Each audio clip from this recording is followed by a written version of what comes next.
Hello বন্ধুরা, তোমাদেরকে প্রথমেই বলি নেজা 2 2025 সালের সবথেকে বড় সিনেমা। এটি শুধু $2 বিলিয়ন তার থেকে বেশি পুরো বিশ্বব্যাপী আয় করেছে।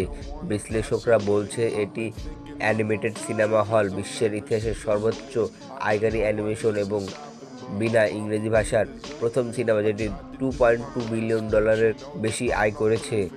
প্রাথমিক তথ্য অনুযায়ী আয় এসেছে চীনের অভ্যন্তরীণ বাজার থেকে বা ডোমেস্টিক মার্কেট থেকে প্রায় 1500 কোটি ইউয়ান বা $1.95 বিলিয়ন মার্কিন ডলার এবং অন্যান্য আন্তর্জাতিক বাজার থেকে মিলিয়ে এসেছে $210 মিলিয়ন বা তার থেকে একটু বেশি। এই সফলতা নিছক নেজা 2 অ্যানিমির এই সফলতা নিছক গ্লোবাল ফ্যানবেসের পরিচয় নয়, এটা সিনেমার থিম, মাইথোলজি, দৃশ্য ও কাহিনীর গভীরতার এক আশ্চর্য সমন্বয় যেটা চীনের বাইরে অনেকের আগে নজরে আসে।